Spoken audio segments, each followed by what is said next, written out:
na siguro sa atong mga bago pa nga makigsunan or bago pa nga mga naluwas or mga bisita nga first timer. Ang uban siguro matingala anong wala tayong mga santo diri, mga santa, mga santos. Wala tayong mga Ginoo diri. Kaya ang Ginoo nga tinuod makigsunan dili siya kahoy. Dili siya himuon sa kamot sa tao. Ang tinuod nga Ginoo, ang tinuod nga Dios, mo'y nagbuhat na to. Kining mga higala nato nga mga laing sekta bisag unsa na mabutang sa gitawag og gunahuna. Bisan kabalo silang sayop pero ilaha gihapong ipamugos ang mga butang nga sayop nga himuon nilang tinuod kay para kadtong mga inosente nga mga Katoliko dali ra mailad ug dali ra motuo sa ilahang mga bakak nga gipangyawit. Unsa ba gyud nagtudlo magud ninyo nga ang mga santos mga Dios na? Way buutang Katoliko o way buutan nga magtotoo nga mingon tag ang mga santos mga Dios. No. Kung ato ang tan-awon ang tudlo sa Iglesia Katolika Apostolika Romana, ang mga santos mao na sila ang mga tawo nga kung diin nakadawat sa grasya sa Ginoong Dios, nakalahutay niining moong kalibutan na namatay unya pagkahuman misulod sing harian sa langit, and at the same time nakahimo sila mga extraordinary nga mga buhat para sa pagtuog para sa kaluwasan. I am referring to the persons kanang mga persona nga mga santo. So nga naman tungod kay kun ato ang tan-awon manggod walay mahitabo nga santos, walay mahitabo nga mamahimong naitaw nga balaan nga naa sa langit kung wala ang tinubdan sa pagkasantos sa Dios. Kay ang tinubdan sa pagkasantos ang Dios man. So buti pasabot kun ato ang aninawon pag sakto mali nang maingunta nga di na tinuod ang mga santos. Nya pagkahuman ingon pagyud nga binuhat og kamot sa mga tao ng mga santos. Ang problema anong pastuya kay dili ka balo mo distinguish sa balaan nga butang o kining sa balaan nga tawo. Ang simbahang Katolika pag mo ingon ganitag mga santos nga mga larawan refer na sa thing nga naay connection dito sa gilarawanan.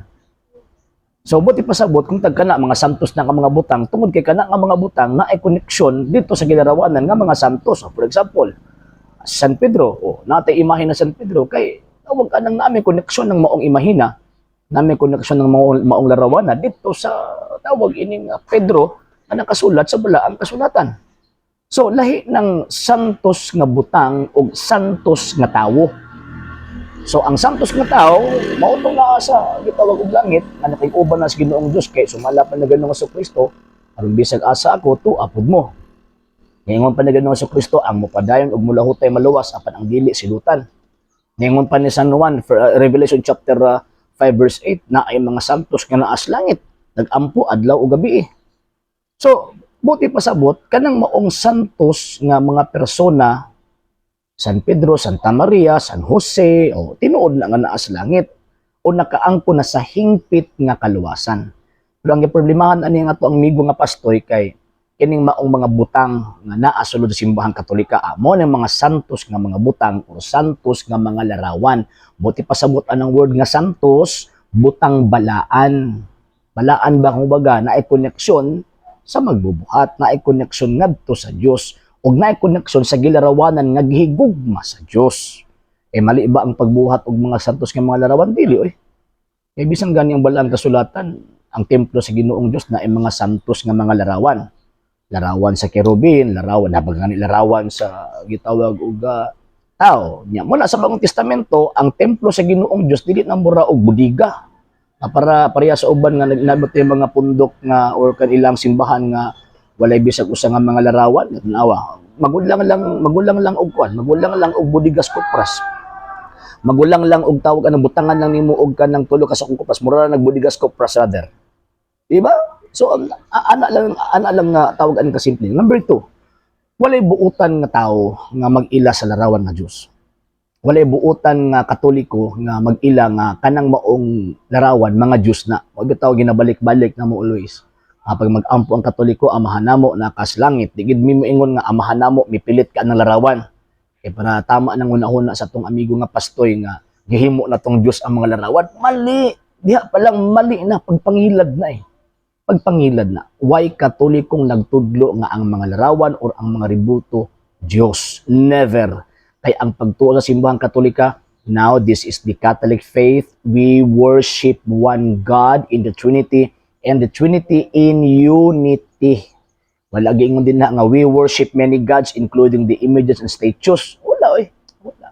So diha pa lang daan kini nga tong amigo nga pastor nang ilad ni naluoy ang mga membro ug at the same time katong mga Katoliko nga ilahang gi-invite nga ni-apil anang simba-simba nila, di man tinud na simba. Simba-simba man na. Na-apil anang ilahang simba-simba, mailad lang sa kanabitang mga malamaton nga mga pulong. Nining atong higala nga pastor. Anong malamaton man katanaw ra do. Dami kay mga istorya, ang tawag ang mga balaang butang gihimo niyang Dios. Nya pagkaman iya pagtuo, ipahid niya sa mga Katoliko. Yabag.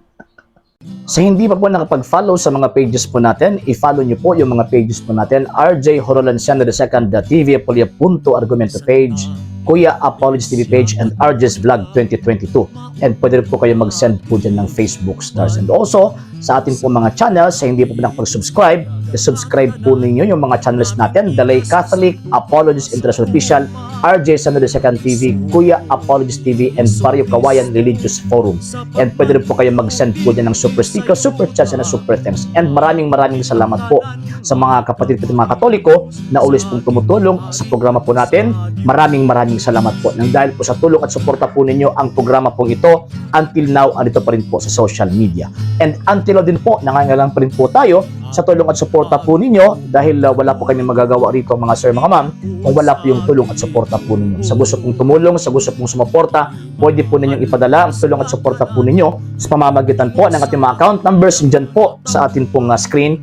And pwede niyo po kaming i-message sa ating pong page kung via remittance po yung papadala po ninyo. Maraming salamat po in advance.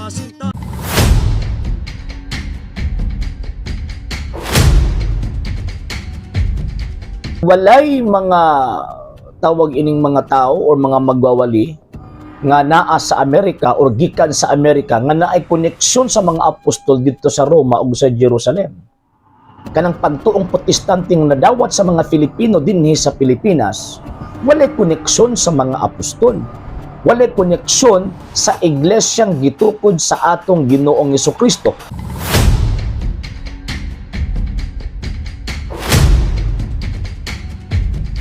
Ang nagbitbit sa Katolisismo dinhi sa Pilipinas dili malilong ug sumala sa nalatin sa kasaysayan mao ang mga Espanyol. Ug sayod ta nga ang connection sa mga Espanyol nagikan gyud sa gitawag og connection sa Roma, and Roma to gitawag og Jerusalem. Nga naman kay ang pinakaunang apostol na kung diin nakaabot didto sa gitawag og Espanya, Saint Paul and Saint James.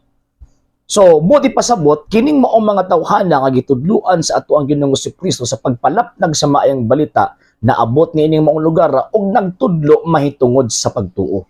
Og kanang maong pagtuo nga gihuptan sa Espanya, again, mao lang pagtuo nga ato ang nadawat nga gikan gid mismo sa mga apostol kay lagi ang nagtudlo nga mga apostol sa Espanya mao man si San Pablo ug si Senyor Santiago. Apan kining protestante, mga sir ug mga ma'am, siyempre, mo man sila karon ang sigig pangatake sa ato ang pagtuo, sigig pangdaot sa ato ang pagtuo. Ano sa apod kaha nahiabot dinhi sa Pilipinas o asa pud dapita gikan? Ang atong tubag ni ana mga sir ug mga ma'am, niabot ang pinakaunang protestante dinhi sa Pilipinas early 1898 after sa Treaty of Paris. Nga naman kay sa dihang napildi ang mga Espanyol or gisurrender sa mga Espanyol ang Pilipinas sa ilahang gitawag og colony, sa dihang niabot ang mga Amerikano ani nga panahon, bit-bit pud nila ang protestantismo. And remember, walay mga tawag ining mga tao or mga magwawali nga naa sa Amerika or gikan sa Amerika nga naay koneksyon sa mga apostol dito sa Roma ug sa Jerusalem. Buti pasabot ang maong pagtuo nga nadawat kanang pagtuong protestanteng nadawat sa mga Filipino dinhi sa Pilipinas, walay koneksyon sa mga apostol. Walay koneksyon sa iglesyang gitukod sa atong Ginoong Jesucristo. Kung walay koneksyon, maigo sila sa giingon ni San Pablo, Roma kapitulo 10 bersikulo 14 sa 15, ang giingon ni San Pablo, apan unsaon man pagdawat sa pagtuo kung walay magwali. Ug unsaon man pagwali kung walay pinadala. So kung kining mga protestante nga niabot din sa Pilipinas early 1898 after sa Treaty of Paris, buti pasabot wala ni koneksyon sa mga pinadala or gipadala nga mga tao gikan kang Kristo nga magwali sa maayong balita.